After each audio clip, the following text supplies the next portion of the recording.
여러분, 미국의 소비자 물가가 드디어 하락했다. 뭐 이런 표현이 인터넷에 계속 등장하고 있습니다. 그것도 속보로 말입니다.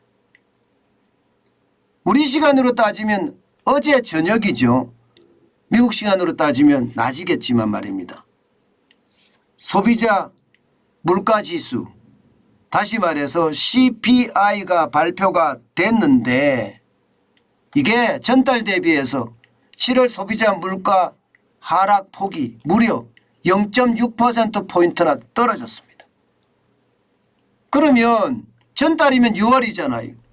6월의 소비자 물가는요 9.1%였거든요. 9.1%. 거기에서 0.6%포인트가 떨어졌다는 것은 8.5%가 됐다는 뜻이에요. 8.5%. 그러면 지난 5월에 소비자 물가가 8.6% 올라갔으니까 그때보다 더 떨어진 수치죠. 네, 그때보다 더 떨어진 수치고요.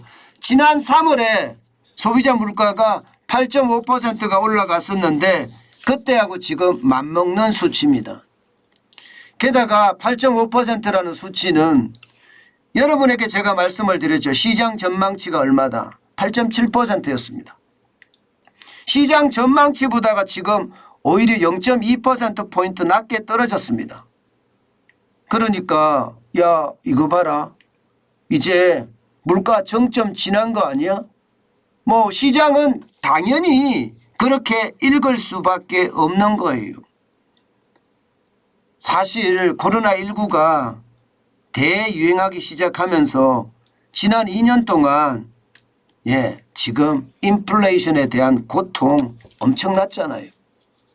0.6%포인트라는 하락폭이 말해주는 것처럼 정점을 지났다고 하니까 시장에서는요 안도의 숨을 들이쉰다 이렇게까지 이야기를 합니다. 실제로 말입니다. 이 근원 소비자 물가 에너지나 식품을 제외합니다. 에너지는 일시적으로 이렇게 왔다 갔다 하니까 안정적이지 못하기 때문에 제외하고요.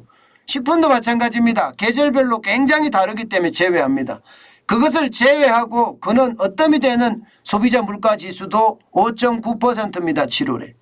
6월에도 5.9%고요. 7월에도 5.9%였습니다. 물론 시장의 전망치는요. 이거보다 높았습니다. 6.1%였습니다. 그런데 5.9%가 됐으니까 0.2%포인트가 떨어진 거죠. 그러니 시장은 환호할 수밖에 없죠. 시장은. 근원 물가 지수까지도 시장의 전망치보다가 더 떨어졌으니까 말입니다. 실제로 말입니다. 여러분. 다우산업지수는 지금 여러분 보시는 것처럼 엄청나게 올라갔습니다. 1.63% 올라서 535.10포인트가 상승했습니다. 근래 3개월 동안 거의 뭐 보지 못한 수치까지 조만간이면 올라가겠습니다. 지난 8월 10일에 33,364.41을 기록했잖아요. 41을. 지금 그거 따라가게 생겼어요. 지금 장중엔 최고치죠. 장중에는요. 마감은요. 33,309.51에 마감했습니다. 300원. 이게 미국 시간이니까 8월 10일이 어제 장중은 3개월 동안에 지금 보는 것처럼 최고치죠. 굉장히 많이 올랐죠. 33,309.51을 기록을 했으니까요. 나스닥이요. 나스닥은 거의 폭등했다시피 합니다. 폭등. 2.89%가 올랐습니다. 2.89%. 360.88이 올라서 12,854.81을 기록을 했습니다. 마찬가지로 장중에는요. 12,861.44까지 기록하기도 했습니다. 장중에는. 그러니까 시장이 그야말로 소비자 물가가 이제 정점을 지났다고 하니까 뻥 하고 뛰어오른 겁니다. 뻥 하고. 그만큼 말입니다. 시장의 어떤 소비자 물가의 영향력은 굉장히 크다 이렇게 보입니다. 한숨을 돌렸다 뭐 이렇게까지 이야기하니까요. 그런데 이렇게 올라가면 이제 이거는 어떻게 될까요? 기준금리는 9월 21일에 미국의 연방공개시장위원회가 열립니다. 이때 말입니다. 이때 시장에서는 그렇게 예측을 했어요.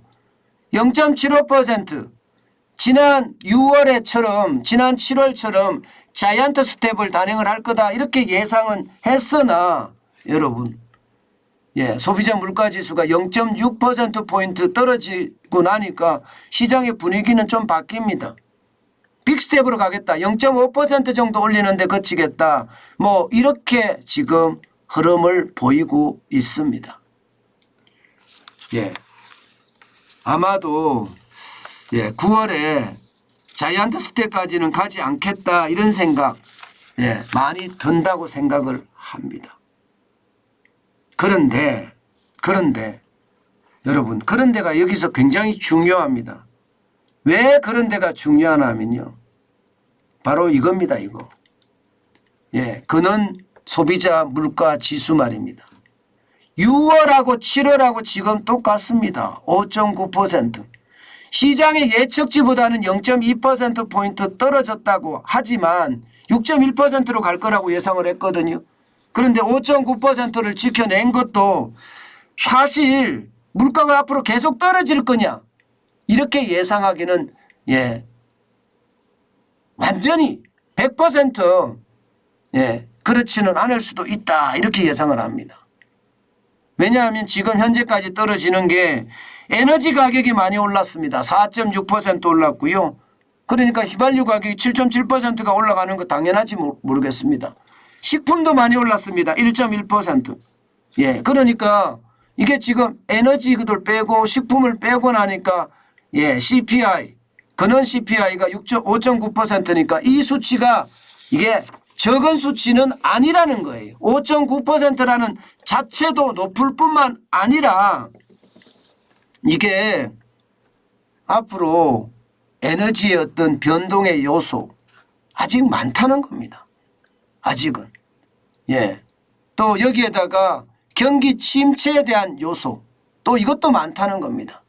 그런 차원에서 보면 지금 소비자 물가가 떨어진 것이 결국 전체 시장에 소비자 물가가 떨어진다는 신호를 완전히 준다 이렇게는 답할 수 없다는 뜻입니다.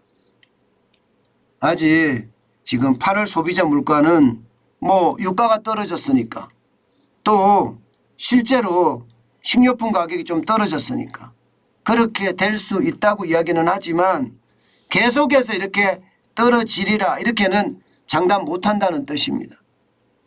여러분 시장은요 지금 5.9%라는 물가 그리고 8.5%라는 물가도 사실 굉장히 높습니다. 여기에 대한 대비책도 저는 반드시 있어야 된다고 생각해요. 반드시 있어야 된다고. 결국 말입니다. 고물가는요 앞으로도 계속 갈 거라는 이야기잖아요. 그렇죠? 저는 그렇게 인식이 됩니다. 어쨌든 시장의 변화는 앞으로 계속 올 거고요. 거기에 대한 대응책 여러분 우리는 언제든 마련해야 된다. 그런 생각 다시 한번 해봅니다.